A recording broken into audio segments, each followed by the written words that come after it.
সাইয়েদনা ইব্রাহিম আলাইহিস সালাম স্বপ্নে দেখলেন তিনি সাইয়েদনা ইসমাঈলকে জবাই করছেন। ঘুম থেকে উঠে তিনি অবাক হলেন, কারণ নবীদের স্বপ্ন স্বপ্ন না, এটা ওহী। নবীদের স্বপ্নটাও আরশের উপর থেকে পাঠিয়ে দেন কে? সাইয়েদনা ইব্রাহিম আলাইহিস সালাম দেখলেন তিনি ইসমাঈল আলাইহিস সালামকে জবাই করতেছেন। ঘুম থেকে উঠে ইসমাঈলকে নিয়ে ছুরি দিয়ে গলার মধ্যে ধারানো শুরু করছে নাকি? এরকম করছিলেন না, তিনি আগে মতামত চেয়েছেন। ফালাম্মা بلغ معه السعي قال يا بني إني أرى في المنام أني أذبحك فانظر ماذا ترى। স্বপ্ন দেখে ঘুম থেকে উঠে সাইয়েদনা ইসমাঈলকে ডেকে বললেন, ও আমার কলিজার টুকরা সন্তান, আমি স্বপ্নে দেখেছি আমি নিজ হাতে তোমাকে জবাই করেছি। ফানজুর মাযা তারা, এবার শুনতে চাই তোমার মতামতটা কি। সুবহানাল্লাহ পড়েন। ফানজুর মাযা তারা, what do you think about it? What's your opinion about the issue? এই ব্যাপারে তোমার মতামত কি? নাকি ডাইরেক্ট অ্যাকশন? সাইয়েদনা ইব্রাহিম আলাইহিস সালাম কি ডাইরেক্ট অ্যাকশনে গিয়েছেন? কি করছেন? মতামত। এজন্য বাচ্চাদের মতামতের গুরুত্ব দিবেন তো। 11 number, never cards on your children. কখনো বাচ্চাদের বদদোয়া দেওয়া যাবে না। বাবারা, ছেলের বাবা মেয়ের বাবারা শুনতেছেন? মনোযোগ নাই মনে হয়। মনোযোগ আছে? কখনো ছেলে মেয়েদেরকে কি দেয়া যাবে না? যত দুষ্ট হোক, যত বদের হাড্ডি হোক, বদদোয়া দেয়া যাবে। ওই সময় দোয়া করে ফেলবেন। বেশি রাগ আসলে কি করবেন? একটা দোয়া আপনি সেট করে নেবেন যে বেশি রাগ চলে আসলে আমি এই দোয়াটা করে দিব। ভালো দোয়া পারা যাবে? কারণ বাবা মা রাগের মাথায় যেটা বলে এটা কবুল করে নেয় কে? কাবা ঘরের একজন কালো ইমাম আছে, নাম ইমাম আল কালবানি। দেখছেন এই ইমামরা আপনারা? উনি লন্ডনে একটা ইন্টারভিউতে বলেছেন, আমার মায়ের বদদোয়া আমাকে কাবা ঘরের ইমাম বানিয়েছে। লন্ডনে একটা কনফারেন্সে উনি ইন্টারভিউ দিচ্ছিলেন। তো ওনাকে বলা হলো, কাবার সব ইমাম সাদা ইমাম, আপনি কালো মানুষ, কেমনি ইমাম হইলেন? উনি বললেন, আমার মায়ের বদদোয়া আজকে আমাকে কাবা ঘরের ইমাম বানিয়েছে। উনি বললেন, আমি ছোট্টবেলা অনেক বদের হাড্ডি ছিলাম, আমার মতো দুষ্ট আমার এলাকায় কোনো ছেলে ছিল না। মানুষের গালাগালি, মারামারি, দুষ্টামি, ভাঙচুর, চেঁচামেচি, চিৎকার, বিশৃঙ্খলা আমার মতো কেউ বেশি করতে পারতো না। কিন্তু আমার মা ছিল অনেক বড় আল্লাহওয়ালা। আমার মা জানতেন আল্লাহর কাছে দোয়া করার কত বড় পাওয়ার। আমার মা যখন আমার উপর রেগে যেতেন, আমার মা জানতেন রাগের মাথায় বদদোয়া দিলে বদদোয়া কবুল হয়ে যাবে। এজন্য যখনই আমি বেশি দুষ্টামি শুরু করে দিতাম, আমার মা রেগে আমারে বদদোয়া দিয়ে বলতেন, আল্লাহ তোরে হেদায়েত দেখ, আল্লাহ তোরে কাবা ঘরের ইমাম বানায় দে। মা যখন রেগে যেতেন, রেগে বেগে উনি সব সময় বলতেন, আল্লাহ তোরে হেদায়েত দেখ, তোরে কাবার ইমাম বানায় দেখ। রাগে রাগে ভালো দোয়া করতেন। সুবহানাল্লাহ কইতে বললেন না? আপনারা আপনাদের ছেলে মেয়েদের জন্য একটা ভালো দোয়া সেট করে নেবেন। রাগ আসলে ওই দোয়াটা করবেন, ওইটার উপরে জাল মিটাবেন, রাগ মেটাবেন ওইটার উপর। পারা যাবে? পারা যাবে? 12 নাম্বার, ছেলে মেয়েদের সাথে খেলাধুলা করবেন। ছেলে মেয়েদেরকে নিয়ে খেলাধুলা করেন কে কে দেখি? ঘরে খেলবেন, বাগানে গেলে খেলবেন, ছোট্ট বল নিয়ে আপনি দিবেন আপনার ছেলের হাতে, ছেলে দিবে আপনার হাতে। খেলাধুলার দরকার আছে না? আল্লাহ রাসূল সাল্লাল্লাহু আলাইহি ওয়াসাল্লাম বনুল আব্বাস চাচাতো ভাইগুলোর এক জায়গায় এক লাইনে দাঁড় করাইতো আর বলতো, মান সাবাকা ইলাইয়া ফালাহু কাযা ওয়া কাযা, যে দৌড়ে এসে আমারে ধরতে পারবি তার এই পুরস্কার দিব। ওনার চাচাতো ভাইগুলো পাগলের মতো একসাথে দৌড়ে এসে কেউ বিশ্বনবীর কাঁধের উপরে উঠতেন, কেউ বুকের উপরে উঠতেন। বিশ্বনবী সবাইকে সবার হাতে হাদিয়া তুলে দিতেন। বিশ্বনবী নিজের কলিজার টুকরা কন্যা ফাতেমা রাদিয়াল্লাহু তাআলা আনহার 2 সন্তান হাসান আর হুসাইনকে নিয়ে সব সময় খেলতেন। পড়েন সুবহানাল্লাহ। হাসান আর হুসাইন রাদিয়াল্লাহু তাআলা আনহুমা বিশ্বনবীকে ঘোড়া বানিয়ে খেলতেন। ঘোড়া হতো কে? সবাই বলতে হবে, ঘোড়া হতো কে? আর ঘোড়সাওয়ার কে? হাসান আর হুসাইন। বিশ্বনবীরে ঘোড়া বানায় এরা কান্দে উঠতো। আর বিশ্বনবী বাবরি চুল রাখতেন, ওই বাবরি চুল ধরে এরকম ঘোড়া ঘোড়া খেলতেন। সুবহানাল্লাহ পড়বেন না? মনে থাকবে বাচ্চাদের সাথে খেলাধুলা। 13 নাম্বার, কঠিন কঠিন ইবাদতগুলো বাচ্চাদেরকে ঘরে প্র্যাকটিস করাবেন। যেমন রমাদানের রোজা যদি রাখতে চায় রাখতে দিন। এই যে এপ্রিলে আসতেছে রোজা, অনেকে কয় হুজুর পারবে না, ছেলে কয় পারুন, বাবা কয় পারবে না।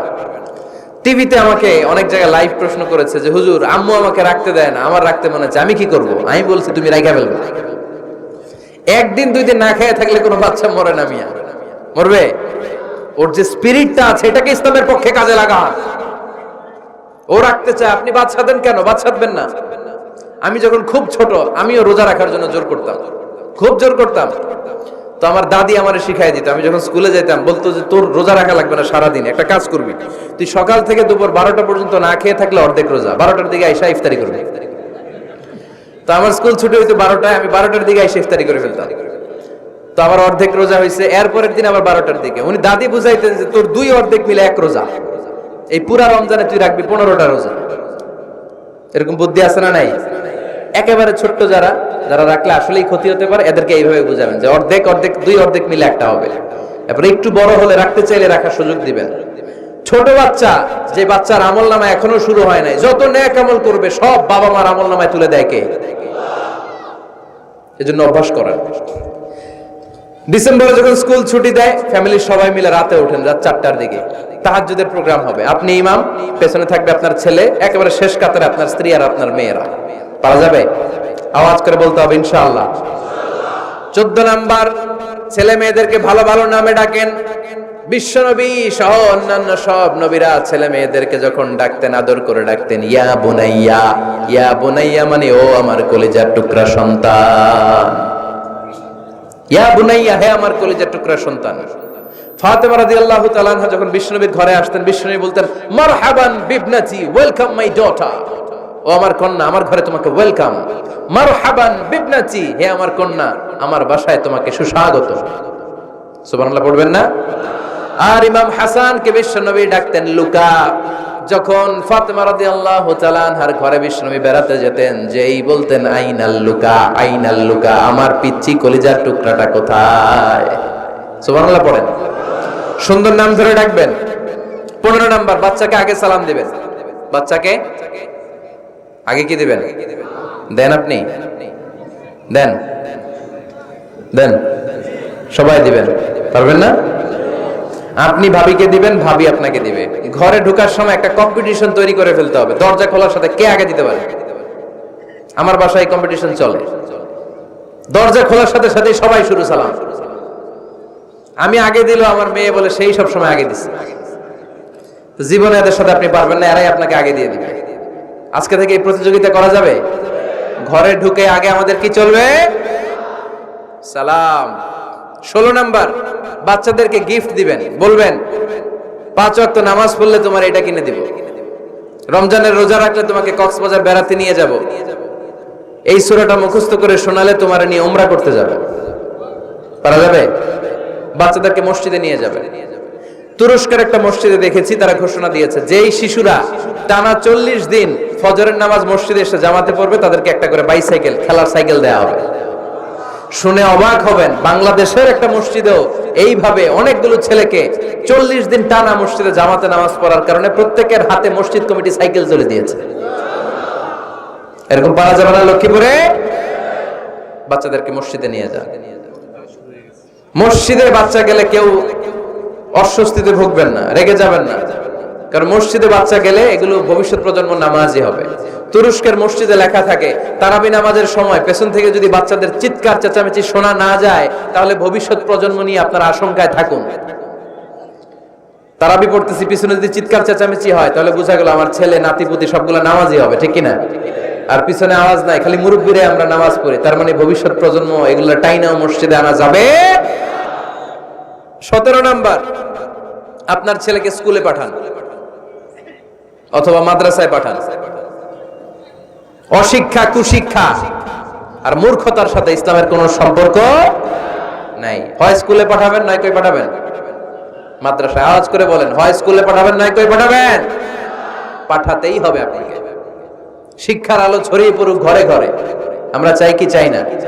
কোন অশিক্ষা, মূর্খতা এগুলোর স্থান ইসলামে আছে? নাই। ছেলে মেয়েদেরকে অনেকে পড়াশোনা করাইতে করাইতে এত প্রেসার দেয়, যেটা ছেলে মেয়েদের মেন্টালি অনেক সমস্যা তৈরি করে। এরকম আছে না নাই? আমি এমন অনেক ছেলে মেয়েকে দেখছি, তার ওজন যত, তার ব্যাগের ওজন তার চেয়ে বেশি। আছে না নাই? ছোট্ট বাচ্চার কাঁধে 1 গাদা বই দিয়ে দেয়। কে বলেছে আপনাকে এতগুলো বই দিতে? কে বলেছে? জোর করে চাপিয়ে দেওয়ার নাম বিদ্যা, চাপিয়ে দেওয়ার নাম শিক্ষা নয়। জোর করে প্রাইভেট স্যারের কাছে পড়ানো, কোচিং এ পাঠানো, শিক্ষার নামে এরকম প্রেসার দিয়ে বিদ্যা উঠিয়ে দেওয়ার নাম শিক্ষা নয়। শিক্ষা হচ্ছে আপনার ছেলে মেয়ের স্বতঃস্ফূর্ত আত্মবিকাশ। নিজ থেকে সে বুঝবে, নিজ থেকে সে তার ভালো লাগা থেকে সে পড়াশোনার সাথে সম্পৃক্ত হবে, সে স্কুলে যেতে চাইবে। পৃথিবীর এমনও অনেক স্কুল আছে, পৃথিবীতে ইউরোপ কান্ট্রিতে এমনও অনেক স্কুল আছে যেদিন তাদেরকে ছুটি দেওয়া হয় সামার ভ্যাকেশন, ওই দিন বাচ্চারা সবাই কান্না করে, কারণ কালকে থেকে স্কুল বন্ধ। আমাদের দেশের ছুটি হইলে আজ আমাদের ছুটি, ও ভাই আজ আমাদের ছুটি, খুব আনন্দিত, তাই না? কারণ ওই যে স্যাররা পিটায়, ক্লাসে মজা করে পড়ায় না। কিন্তু ইউরোপের অনেক স্কুল আছে সামার ভ্যাকেশন যেদিন ছুটি শুরু তার আগের দিন বাচ্চারা স্কুলে কাঁদে, কালকে থেকে আসবো না আর স্কুলে। এজন্য জোর করে বিদ্যা চাপিয়ে দেওয়ার নাম শিক্ষা নয়। শিক্ষা আপনার ছেলে মেয়েদের স্বতঃস্ফূর্ত আত্মবিকাশ। ভালো শিক্ষক বাছাই করুন, ভালো টিউটর, ভালো প্রতিষ্ঠান। ভালো প্রতিষ্ঠান অনেক জরুরি। বাংলাদেশের অনেক লজ্জাজনক হলেও সত্যি, অনেক মাদ্রাসার মধ্যে শিক্ষার্থীদের উপর নির্যাতন করা হয়, শারীরিক নির্যাতনের মতো ঘটনাও ঘটে, আছে না নাই? আপনার ছেলে মেয়েদের স্বাস্থ্যের সুরক্ষা, চারিত্রিক সুরক্ষা, এটা আপনাকে নিশ্চিত করতে হবে। You are the guardian. আপনার কাঁধের উপরে দায়িত্ব দিয়ে দিয়েছে কে? সো এলাকার সবচেয়ে ভালো প্রতিষ্ঠান, ভালো শিক্ষকের কাছে আপনার ছেলেকে তুলে দিবেন। পারবেন তো ইনশাআল্লাহ? পড়েন। 18 নম্বরে ছেলে মেয়েদের স্বাস্থ্য সুরক্ষার নিয়ম নীতি শিখায় দিবেন। স্বাস্থ্য সকল সুখের মূল। আমরা ছোটবেলা পড়তাম early to bed and early to rise makes a man healthy, wealthy and wise. আগে যে ঘুমায়, আগে যে ঘুম থেকে উঠে, এ সম্পদশালী হয়, এ স্বাস্থ্যশালী হয়, এ হয় এলাকার সবচেয়ে জ্ঞানী, ঠিক কিনা? এখন ছেলে মেয়ে রাতে ঘুমায় দেরি করে, সকালে উঠে দেরি করে, ফজরের নামাজ নাই, মক্তব নাই, স্কুলে যায় দেরি করে, এরকম আছে না নাই? না, বাচ্চাদেরকে শিখাবেন। স্বাস্থ্য সুরক্ষার নীতিমালা বিষ্ণু ইসা ইসলাম শিখিয়ে গিয়েছেন। বাচ্চাকে মেসওয়াক কিভাবে করতে হয় শিখাই দিবেন। পারবেন? ব্রাশ কিভাবে করতে হয় শিখাই দিবেন। স্যানিটেশন, হাইজিন কিভাবে মেনটেন করতে হয় শিখাবেন। টয়লেটে ঢুকে কি করতে হয় এগুলো শিখায় না অনেক মা বাবা, আছে না নাই? কিভাবে টয়লেট করতে হয়, টয়লেট শেষে কিভাবে হাত ধুইতে হয়। প্রথম যে মেয়েদের পিরিয়ড শুরু হয় তাদের ক্ষেত্রে তাদের মায়ের অনেক ভূমিকা আছে, বড় বোনদের অনেক ভূমিকা আছে। লাজুকতার কারণে তারা অনেক ধরনের এই স্বাস্থ্যজনিত রোগের মাধ্যমে ভুগে। আর এই দেশে এগুলো নিয়ে অনেক কুসংস্কার আছে। অনেক নানি খালা এরা এমন এমন কথা বলে যে এই জামা পরা যাবে না, পিরিয়ড যখন কোনো মেয়ের শুরু হয় এটা খাওয়া যাবে না, ওইটা করা যাবে না। এগুলোর সাথে ইসলামের কোনো সম্পর্ক নাই। আপনি মা, আপনি আপনার মেয়েকে এগুলো শিখান যে মা এটা আমার হয়েছে, তোমার নানুর হয়েছে, এটা তোমার হবে। ইটস ভেরি ন্যাচারাল, এটা খুবই ন্যাচারাল একটা বিষয়, তোমাকে সাহস হারালে চলবে না। এটা খুব সিম্পল একটা ম্যাটার, এটা হয়, এটা হবে। এভাবে বড় বোনেরা, মায়েরা মেয়েদেরকে স্বাস্থ্য সুরক্ষার ব্যাপারে গাইডলাইন দেবে। সর্বশেষ কথা, স্বাস্থ্য সুরক্ষার ব্যাপারে প্রত্যেকটা ছেলে মেয়েকে কমন কিছু রুকিয়া শিখাবেন। প্রত্যেক ছেলে এবং মেয়ে নিজের ঝাড়ফুঁক যেন নিজেই করতে পারে। এই তোমার মাইকের কি হয়েছে আবার, এরকম আওয়াজ কেন? কমন কিছু ঝাড়ফুঁক, যেমন সূরা ফালাক, সূরা ইখলাস, সূরা ফালাক, সূরা নাস। প্রত্যেক ছেলে মেয়ে নিজেই যেন সূরা ইখলাস, সূরা ফালাক, সূরা নাস পরে ফু দিয়ে সারা গায়ে মাসাই করে নিতে পারে।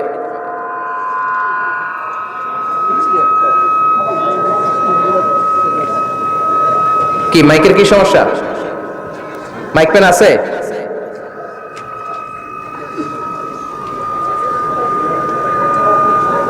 মাইক পেন কই? আওয়াজ কেন? আয়াতুল কুরসি প্রত্যেকটা ছেলেকে শেখাবেন, সূরা ফাতিহা শেখাবেন, 3 কুল শেখাবেন। আপনার ছেলে আপনার মেয়ে নিজেই যেন নিজের ঝাড়ফুঁকটা করতে পারে। It's a protection from your Lord. এটা আল্লাহর কাছ থেকে প্রোটেকশন। প্রত্যেক ছেলে মেয়ে ঝাড়ফুঁক করে নিজের গায়ে নিজে ফু দিবে, এগুলো শেখানো যাবে। 19 নাম্বার, ছেলে মেয়েদেরকে নামাজের আদেশ করেন। বিশ্বনবী বললেন মুরু আওলাদাকুম বিসসালাতি ওয়া হুম আবনাউ 7 সিনিন ওয়াদরিবুহুম আলাইহা ওয়া হুম আবনাউ 10 সিনিন। ছেলে মেয়েদের বয়স যখন 7 হয়ে যায় নামাজের আদেশ দিয়ে দাও। আবার ছেলে মেয়েদের বয়স যখন 10 হয়ে যায় শাসন করে হলেও মসজিদের ভিতরে ঢুকায় দাও। আদেশটা কার? চিল্লায় বলতে হবে, আদেশটা কার? আউয়ালু মা ইউহাসাবু বিহিল আবদু ইয়াউমাল কিয়ামাতি আস-সালাহ। কিয়ামতের দিন সর্বপ্রথম আল্লাহ যে হিসাবটা চাইবে সেটা সালাতের হিসাব। যার নামাজ নাই তার ঈমান নাই। আওয়াজ করে বলেন, যার নামাজ নাই তার কি নাই? ঈমান নাই। ছেলে মেয়েদেরকে শিখান। অনেকে 4 ওয়াক্ত নামাজ পড়ায়, ছেলে মেয়েদেরকে ফজরের সময় ডাকেন, আছে না নাই? যদি জিজ্ঞেস করি কেন ডাকেন না, কয় আদরের ছেলে একটু ঘুমাক। আচ্ছা, ভোর 5টার দিকে যদি আপনার ঘরে আগুন লাগে কি করবেন? ভোর 4টার দিকে আপনার ঘরে দাও দাও করে সিলিন্ডার ব্রাস্ট হয়ে আগুন লাগছে, কি বলবেন? ছেলেটা আর একটু ঘুমাক, আদরের ছেলে তো, হ্যাঁ বলবেন না? তখন কি করবেন? ডাকবেন। এই দুনিয়ার আগুন থেকে বাঁচানোর জন্য যদি ছেলেকে ফজরের সময় ডাকেন, জাহান্নামের আগুন থেকে বাঁচানোর জন্য ফজরের সময় ওকে ডেকে দেওয়ার দরকার আছে না নাই? 20 নম্বরে ছেলে মেয়েদের বয়স যখন 10 বছর হয়ে যায়, বিশ্বনবী বললেন তাদের বিছানা আলাদা করে দাও। ইদা বালাগাল আওলাদু 10 সিনিন ফাররিকু বাইনাহুম ফিল মাদাজি। ছেলে এবং মেয়ে বয়স যখন 10 বছর হয়ে গেলে মেয়ে তার বাবার সাথে এক বিছানায় ঘুমাতে পারবে, ছেলে তার মায়ের সাথে এক বিছানায় শুতে পারবে। তাদের বিছানা আলাদা করে দেন। In this time they should have taken some a little bit privacy. একটু প্রাইভেসি দেন ওদেরকে, ওদের প্রাইভেট লাইফ লিড করতে দেন। কিন্তু যতই প্রাইভেট লাইফ লিড করুক, বাবা মা হিসেবে আপনার মনিটরিং থাকার দরকার আছে না নাই? আপনার ছেলে কার সাথে মেশে, আপনার ছেলে কোথায় যায়, কোন কোন চ্যানেল দেখে, অনলাইনে কি ব্রাউজ করে, তাফসির মাহফিল দেখে নাকি পর্নোগ্রাফি দেখে যৌবনটাকে নষ্ট করে, এটা দেখার দরকার আছে না নাই? সব মনিটরিং করতে হবে। 22 নাম্বার, প্রপার ট্রেন আপ করেন। ছেলে মেয়েদেরকে সাঁতার শিখান। সাঁতার শিখাইছেন নিজে ছেলে মেয়েকে? কে কে হাত তোলেন? শিখাইছেন? শিখাইছেন? শিখান নাই, এ ভুল করছেন আপনারা। হাত নামান। ছেলে মেয়েদেরকে মাস্ট সুইমিং শিখাবেন। দেখেন এই রাস্তায় কিভাবে চলতে হয় বাবা ধরে ধরে শিখায়। আব্বু হাঁটো হাঁটো, পড়ে গেলে আবার ধরে। মাটির মধ্যে কেমন করে আপনার ছেলে হাঁটবে চলবে এটা শিখাইলেন। আপনার ছেলে যদি পানিতে পড়ে, ওইখানে কিভাবে বাঁচতে হবে শিখানোর দরকার আছে না নাই? সন্তানকে কখনো ননির পুতুল করে গড়ে তুলবেন না, কষ্ট সহিষ্ণু করে গড়ে তোলেন। উপকূল পরিবেশে, কষ্টকর পরিবেশে কেমন করে বেঁচে থাকতে হয় এগুলো শিখায় দেন। ওর জীবনটারে কল্যাণময় করে দিবে কে? খেয়াল রাখবেন। সব ছেলে মেয়েদেরকে সুইমিং শিখাবেন, কুকিং শিখাবেন, রান্না শিখলে কাজে লাগে না? ওরে হোস্টেলে দিলে নিজে রান্না করে খেতে পারবে, বাইরে স্কলারশিপ পেয়ে পড়তে গেলে নিজে রান্না রিজেন করতে পারবে। ড্রাইভিং শিখাই দিবেন। আল্লাহর হাবিব সাল্লাল্লাহু আলাইহি ওয়াসাল্লাম বলেছেন, আল্লিমু আওলাদাকুম আস-সিবাহা ওয়ার রিমায়া ওয়া রুকুবাল খাইল। তোমরা তোমাদের সন্তানদেরকে সিবাহা মানে সাঁতার শিখাও। এটা আমি বানায়ে বলি নাই। কোন বর্ণনায় এসেছে সাইয়েদনা ওমর ফারুক বলতেন, কোন বর্ণনায় এসেছে আল্লাহর হাবিব বলতেন, ছেলে মেয়েদেরকে সাঁতার শেখাও যেন পানিতে ডুবে মারা না যায়। ওয়ার রিমায়া মানে কিভাবে তীর মারতে হয় শিখাও। ওই সময় ছিল তীর মারা, এখন হচ্ছে মার্শাল আর্ট, এখন কুংফু, এখন কারাটে। কেমন করে আত্মরক্ষা করবে প্রত্যেক ছেলে মেয়েদের জানার দরকার আছে না নাই? ওয়া রুকুবাল খাইল, কেমন করে ঘোড়ায় চড়তে হয় শিখাও। তখন ছিল ঘোড়ায় চড়া, এখন হইতেছে গাড়িতে চড়া। পাবলিক বাসে কেমনে চলতে হয়, পাবলিকলি কিভাবে মিশতে হয় জানার দরকার আছে না নাই? ছেলে মেয়েটারে মাঝে মাঝে বাজারে পাঠান, ওরে কিছু কিনে আনতে দেন। ও যদি লস করেও আসে তারপরেও দেন, ওর শিখার দরকার আছে না নাই? ল্যাঙ্গুয়েজ শিখান।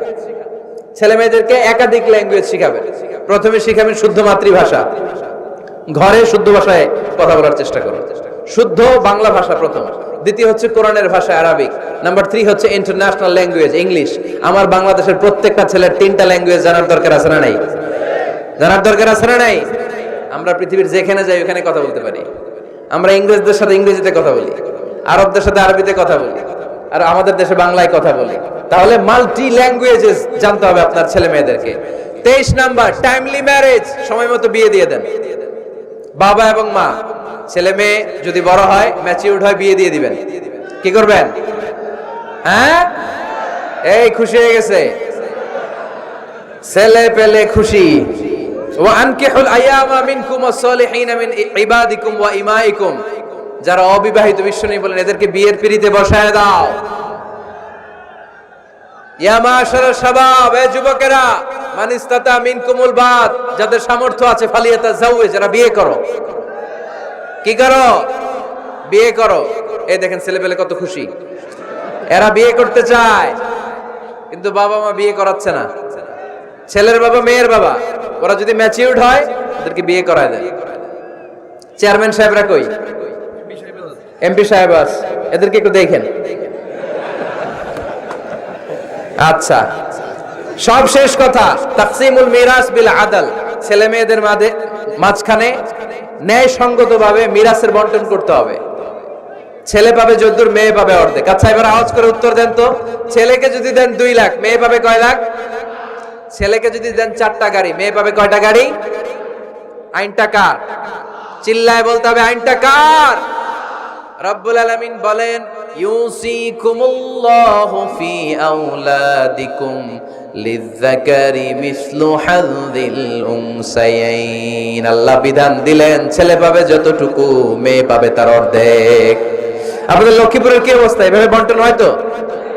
বন্টন হয়? অনেক বাবা আছে, মেয়েরে বলে, মা তোর বাইরে সব দিয়া দিলাম, তোর লেগে দোয়া করে দিলাম। কত বড় ডাকাই! অনেক মা আছে, ছেলের পাতে মুরগির রান দেয়, মেয়ের পাতে মুরগির ঠ্যাং দেয়। আছে না নাই? ওই মা বাবাদের শেষ জীবনটা দেখবেন ছেলের বাড়িতে কাটে না, মেয়ের জামাইয়ের বাড়িতে কাটে। এরকম হয় না? প্রকৃতির খেলা বড় খেলা, এজন্য ইনসাফের সাথে এটা বন্টন করবেন। 25 নাম্বার পয়েন্ট, সর্বশেষ পয়েন্ট, সূরা লুকমানে আল্লাহ তাআলা প্রত্যেক বাবা তার ছেলেকে কি কি পরামর্শ দিবে, কি কি আদেশ দিবে, কি কি নাসিহাত দিবে, সূরা লুকমানের 12 নম্বর আয়াত থেকে 19 নম্বর আয়াত। কত নম্বর আয়াত থেকে? 12 থেকে 19। এই আয়াতগুলোর মধ্যে একজন বাবা, একজন গার্ডিয়ান তার ছেলেকে কি কি উপদেশ দিবে, এই সবগুলো উপদেশ কোরআনের মধ্যে তুলে ধরেছে কে? আজ রাতে সূরা লুকমানের 12 নম্বর আয়াত থেকে 19 নম্বর আয়াত, এই আয়াতের অর্থগুলো ছেলে মেয়েদেরকে বসায় একসাথে পড়বেন। রাজি আছেন? আওয়াজ করে পড়েন ইনশাআল্লাহ। আল্লাহ আমাদের ফ্যামিলিগুলোর তুমি জান্নাতি ফ্যামিলি বানাও, আমাদের ছেলে মেয়েগুলোর আল্লাহ তুমি মানুষের মতো মানুষ বানাও, তাদেরকে তুমি দেশপ্রেমিক বানাও। কোরআন এবং সুন্নাহর আলোকে যে গাইডলাইন গুলো আমরা শুনলাম, কিভাবে ছেলে মেয়েদেরকে মানুষ করতে হবে, এগুলো যেন আমরা মেনে চলতে পারি, আল্লাহ তুমি তৌফিক দাও। আর জোরে পড়তে হবে আমিন।